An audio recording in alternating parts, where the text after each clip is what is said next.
Jovem provou a seus pais que houve separação imaginária. Felipinho era um jovem alegre, expansivo e muito amoroso. Tinha o dom de unir as criaturas que o cercavam. Sempre prestativo e afável, unia os amigos e aproximava fraternalmente os familiares. Esportista dedicado, principalmente em natação, ganhou nesse esporte 13 medalhas e alguns diplomas de primeiro e segundo lugar. Estudante responsável, completou a 6ª série do primeiro grau com bom aproveitamento.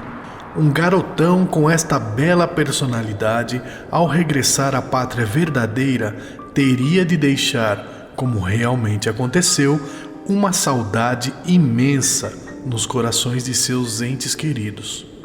Com apenas 14 anos de idade, vitimado por moléstia ganglionar incurável, Felipe Meneghetti, Felipinho na intimidade, após 7 meses de padecimentos, com várias tentativas terapêuticas, deixou o mundo material aos 24 de julho de 1978, na cidade de Campinas, estado de São Paulo. Nascido a 25 de junho de 1964 em Ribeirão Preto, São Paulo, era filho do tenente Helder Meneghetti e de dona Vilma Crispim Meneghetti. Quando a família adquiriu um lote no Vale Verde, próximo de Campinas, em São Paulo, para passar fins de semana, o entusiasmo de todos foi grande, especialmente de Felipinho, que adorava o verde. O verde das plantas, o verde da água do rio, o verde do Guarani Futebol Clube, seu time predileto. Num domingo de muito trabalho e alegria no Vale Verde, Felipinho e sua mãe, em momentos de repouso e descontração, permutaram esses pensamentos. Se a sua mãe morrer, você toca esse lote para frente, afirmou Dona Vilma. E se eu morrer, a senhora também toca, responde o filho. Fazendo um retrospecto das ideias de Felipinho expostas nos últimos tempos de sua vida terrestre, mesmo antes de dezembro de 1977, quando a moléstia se instalou insidiosamente, sua mãe observa que ele falava sempre em morte. Frequentemente brincava com seus colegas dizendo: "Quando eu morrer, puxarei as pernas de vocês à noite."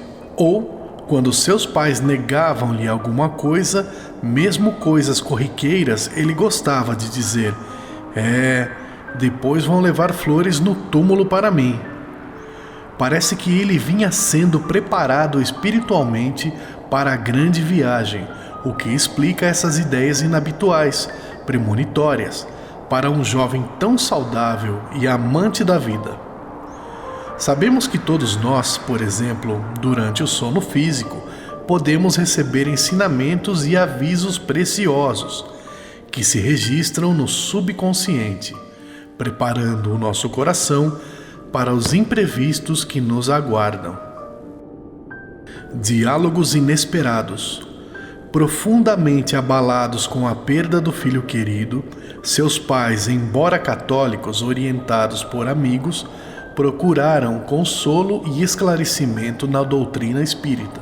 Leram inicialmente os livros Perdas de Entes Queridos e Jovens no Além, que lhes proporcionaram muito conforto e paz.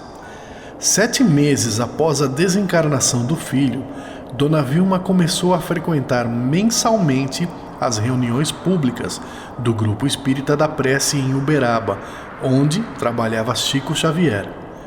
Quando ia, enfrentando longas filas, conseguia estabelecer contatos rápidos com o médium e, posteriormente, na segunda parte da reunião, recebia sempre, por via psicográfica, notícias breves, confortadoras, de que o Felipinho está bem amparado.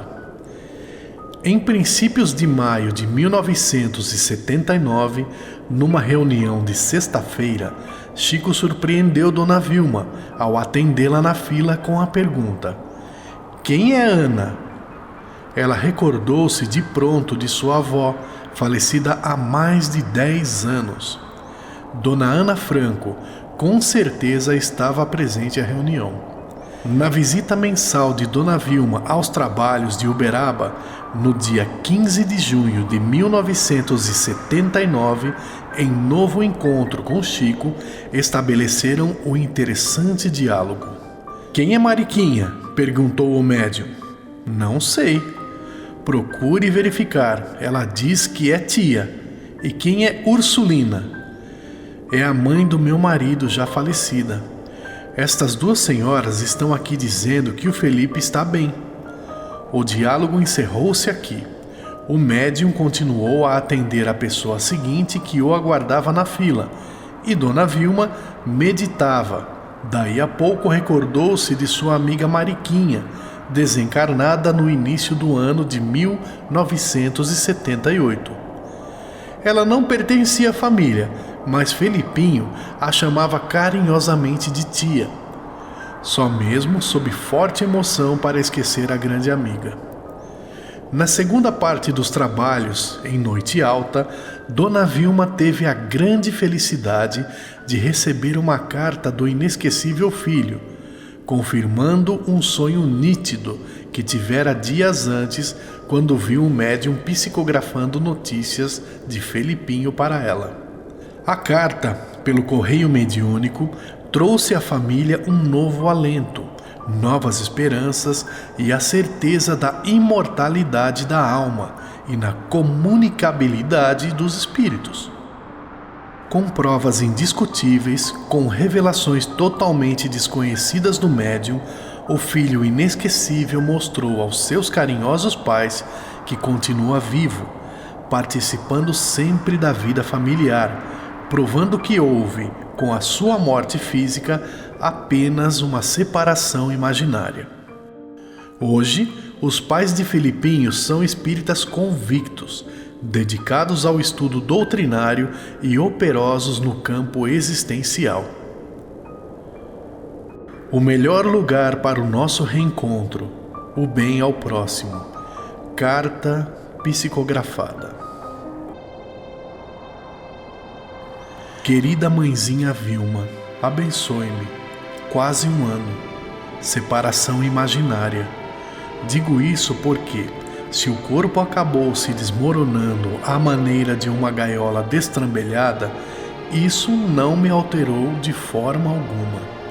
O papai Helder, por intuição, sabe que vou sempre à nossa casa, compartilhando de suas meditações e das melodias que escuto nascendo da inspiração dele, com a beleza das águas claras quando borbulham na fonte.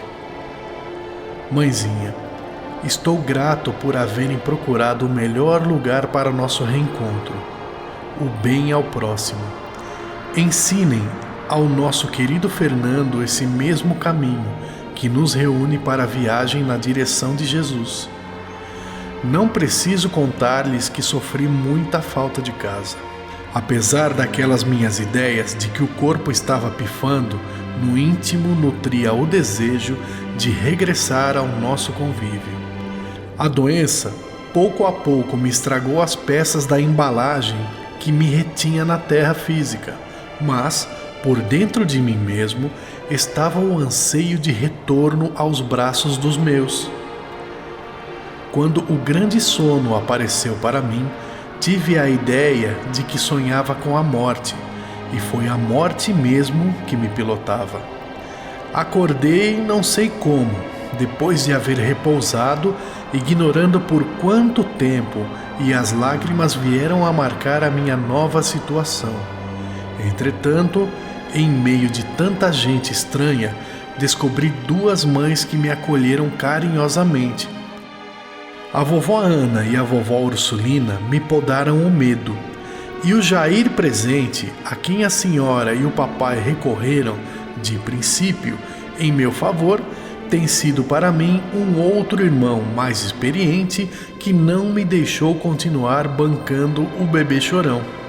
Graças a Deus, tudo vai assumindo uma feição diferente na vida de seu filho por aqui, e espero, para breve tempo, retornar aos estudos e solidificar-me nas ideias mais claras em que presentemente devo viver. Estou grato pela força que me fazem no sentido de compreendermos junto a nova condição em que nos vemos. As atitudes em casa são de grande auxílio para que nós, quando os nossos se empenham na conformação com os desígnios da vida, que são os desígnios de Deus. Mãezinha, agradeço os seus pensamentos enviados ao meu coração de suas atividades no grameiro ali, vendo tantas crianças amparadas pelo amor dos pais que as amam sem que lhes sejam filhos. Estou aprendendo a ser mais irmão de todos aqueles que necessitam de apoio e bênção, com o ideal da família que ainda não conseguiram de todo realizar. Diga ao papai e ao querido Fernando de minhas saudades e alegrias, e todos estejam informados de que estou fazendo o melhor que posso, principalmente no esforço de recuperar minhas próprias energias. O irmão Ítalo está conosco e abraça nossa irmã Rony. Mãezinha Vilma, não posso escrever mais. O gongo do horário já bateu em mim e por isso paro neste ponto do papel com um beijo de respeitoso amor em seu coração querido. Muito carinho e gratidão de seu filho, sempre seu, cada vez mais reconhecido, Felipe Meneghetti.